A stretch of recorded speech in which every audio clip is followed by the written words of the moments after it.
The Elder Scrolls, games chock full of lore. And Skyrim is no different. Hidden amongst the Draugr and dragons is a plethora of books full of very important and incredibly niche details. But with all the spellcasting and shouting you must do as Dragonborn, who really has the time to read all those books? I do, apparently. I read every book in Skyrim in order to answer the eternal question, should you read every book in Skyrim? And I'm here to give you my top 5 recommendations of books, here in my Skyrim Book Report! Skyrim Book Report! How many books are there, really, in Skyrim? After all, there are only 8 people credited as writers on Skyrim. Those 8 people are responsible for every quest, every voice acting line, every response you can give to an NPC. How much time do they have to write all those other books? A lot! Because they wrote this many books. This many books. Or at least they wrote most of them, because a few of them have been grandfathered in from other Elder Scrolls games. Before I get into the nitty-gritty, let me explain my process on how I did this Skyrim Book Report! I printed out every book in Skyrim, and then I spent multiple 8-hour days reading every single book. I whittled it down to 338 books, because I didn't include journals or diaries. Everyone knows that self-published doesn't count. In total, that's 571 pages, 5.5-point font, over 316,000 words. I had 2 reactions to this. My first reaction was, wow, this is an incredible amount of world building. To write 300,000 words that could essentially be skipped over while still having the full Skyrim experience, it's amazing. And it's a level of world building that could only exist in an interactive medium. And for that, I commend you, Bethesda. My second reaction to this was, what the fuck? Hey, Todd? What the fuck? In my Skyrim Book Report, I will be discussing... That's a smash cut! Hopefully, if I do my editing correctly. 338 books. Actually 337, I just realized over here, Songs of Skyrim, I put both of them in there, but there's a revised edition. I lied, it's just 337 books now. Obviously, I don't have time to synopsize all of these. And believe me, you wouldn't want to watch that even if I could. I've split them into categories to make this a little bit easier. First up, historical books. These book titles you see rolling up the screen are all biographies or histories. What I categorized as histories was anything that had big historical dates in them, explanatory histories, or pretty much anything that was boring. History's so boring! J.R.R. Tolkien did the world a disservice by making every single fantasy writer think that they need to chronicle every goddamn minute of their world in order for it to be legitimate. I don't give 2 shits about a king who lost a war 700 years ago. Shoo! Get out of here! Some of these biographies are actually pretty interesting. But a lot of them are written like the Chronicles of Nehuleft. I didn't tab it out because it's a shitty story. It happened in Second Planting, PD 1220, that Lord Ichlandam, on a journey in the western uplands, came to Nehuleft, and Protector Ankard and General Rukunthunch met him there, and Dalen Zanchu also came to the meeting. They talked together long by themselves, but this only was known of their business, that they were to be friends of each other. They parted, and each went home to his own colony. Riveting! Ugh, history's so boring. I'm done with this. Next category, instructional books. These are all field guides or basic recipes about how to make good armor or what flowers go in which potions. At best, they are in-fiction instructional books. At worst, they are so obviously trying to get you to go do specific things, pulls you right out of the fiction. Come on, man. That's all I'm gonna say about that. Everyone's favorite, the academic books. Fun fact about academic books that I learned in college is that no one has ever enjoyed writing or reading an academic paper.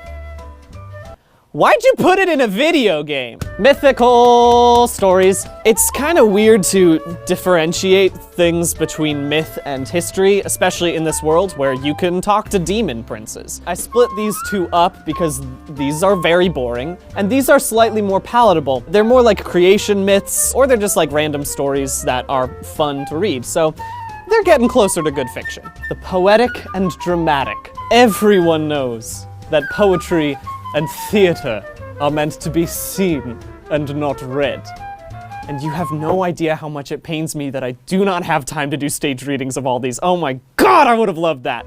We have What genre is It's the catch-all.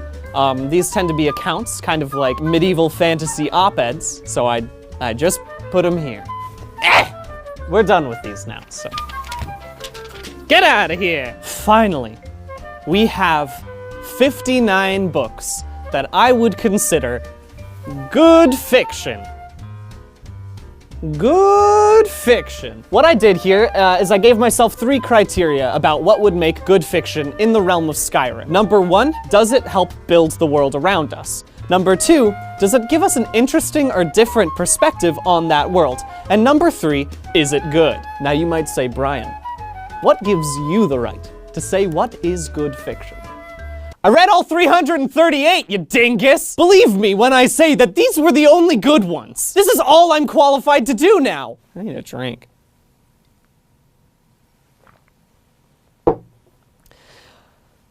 Okay. Now there's still 59 of these, so I obviously can't summarize all of them, but I have left 5 off, and they are my top 5 books of Skyrim. So we're gonna talk about those. Number 5, Advances in Lockpicking. Now, Advances in Lockpicking is actually an instructional book, but I think it does more than just the other instructional books where you open them up and then suddenly you are better at lockpicking, because it's written by a thief in a very interesting voice. There's a great ending line for this book. Some thieves can't read. If you can't read, get someone to read this book to you. It'll make more sense then. That's great. I think that's a much more fun way than saying, here is how you pick a lock. This is what this set of armor is. Better than instructional, just good fiction. Number 4, Pala. In a world where crazy creatures exist, how do you make fiction that is compelling, that people can just kind of experience in their own life? Pala is a necromantic romantic book. It's a story about a man who sees this beautiful statue of a woman fighting a beast and falls instantly in love with this woman. Turns out, she's dead from fighting that beast. He decides to get into necromancy to bring her back from the dead. I kind of don't want to ruin the surprise for you. It manages to tell an interesting story while also introducing these ideas of monsters and necromancy. It's kind of weird, but it's very well written. I'm gonna go ahead and put up 3 and 2. Why do I put up the Argonian account and Feyfolken at the same time? Turns out it's written by the same fictional author, Wogan Jarth. This one's for you, Wogan. I'm a big Jarth head. He's not actually in the story at all. I couldn't find any instance of like him as an NPC, so I really hope he's in the next one, because I want to meet Wogan. I just want to meet Wogan Jarth. These ones were not actually written specifically for Skyrim. They were grandfathered in, but they do an incredible job of building the world around you. The Argonian account is actually the second story in a series all about Decamus Scotti. This is kind of like the Hobbit of Tamriel, where we're taking this unassuming character and thrusting them into this completely foreign, amazing landscape, except instead of a hobbit, it is a mid-level bureaucrat. It's full of screwball comedy and wonderful world building about the Black Marsh, which is where all the Argonians live. You have to fast travel by being eaten alive by a worm. That's great. I want to see that whenever we go to the Black Marsh. It's so flavorful, and that's why I'm a Jarth head. Feyfolken, it's a story about a scribe who's terrible at his job, but gets this enchanted quill that forces him to be amazing, sends him into this madness, and then he kills himself at the end of the book, spoiler alert. But that's not what the story is really about. It's an interesting fiction that teaches you about different Daedric princes, and which ones could have caused this specific enchantment on the quill. That's good world building. I am interested in the story. You told me something that I can learn about the world. I had a good time reading Feyfolken. Jarth, you did it again! And that leaves us with the number 1 book. It's not the lusty Argonian maid. I feel like I should broach this subject. I'll tell you why I didn't include it in my good fiction list, and it's not because I'm a prude. Who doesn't love a little erotic lizard fiction? Ooh, come on, baby.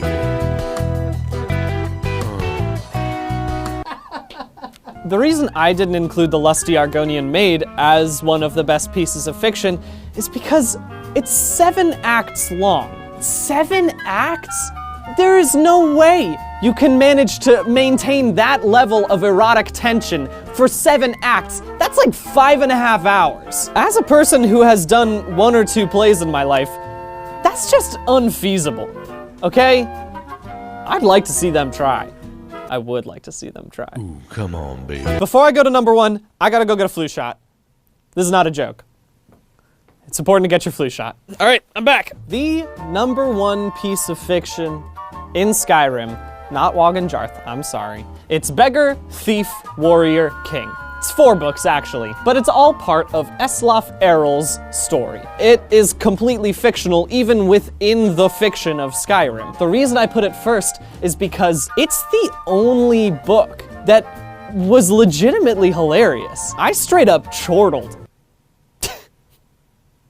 That's what I did in real life. That's amazing. The writing style of these 4 books is just naturally hilarious. There are so many bland, cookie-cutter stories in Skyrim that follow the same setup, twist, punchline. This doesn't have that. It's just a good story. One of these writers was just flexing, and I think that's wonderful that a writer had a chance to, within the fiction of Skyrim, write something that's just naturally funny. You should all go home onto your computers, boot up Skyrim, find these 4 books, and then read them in order. It's worth it. That's my quest for you in Skyrim. 300 gold points. That's it. That's it. That's all of the books. So like, what did I learn from reading all 338 books of Skyrim? Surprisingly, a whole lot. Like, there are 2 main takeaways that I pulled from this. Number 1, this is a masterclass on how to write effective flavor text. Between all of these historical, instructional, the good fiction, and, you know, the iffy fiction. This is a way to learn what to do and what not to do. Obviously, not everyone is going to connect with certain types of flavor text. I'm sure there's a lot of people that disagree with me and think that the historical is the most important flavor text. And you know what? They are valid, and they're wrong. And they always seem to find my comment sections. When you take something good like Feyfolken, which teaches you about the Daedric princes, but in an interesting way, it really shines in comparison to the 3.5 million biographies of Berenzia. You don't even see them in Skyrim. I don't care about Berenzia. It's boring. But not like Feyfolken. That's really interesting and effective. Also, it's just like, teaches you about all these wonderful forms of fiction. If you're a fiction teacher, like, teach your kids with Skyrim. Teach the kids with Skyrim. I got a creative writing degree. That's all I have to say about that. Second takeaway, this is a wonderful teaching device about unreliable narrators. So many of these histories are negating other ones. This is a wonderful way of showing people you need to read everything if you're going to get the whole picture. I read everything. I am the keeper of the picture. That's every book in Skyrim. So it's time for us to revisit that ever-present question. Should you read every book in Skyrim? No! What? How could you watch this whole 10+ minute video and think I would say anything? What? No! I bore this burden for you! Don't read them! No! Please, don't read them all. Don't read them! You can read the top 5, that's fine. How dare you jettison my gift! Don't read them! No! If you want to see me keep doing things like this, make sure to hit that subscribe button. And now for a staged reading of the sultry Argonian Bard. I could never perform your request. Oh, is it too fast for you? I fear I may damage my instrument. Oh, but you seem to handle it so well, my daughter.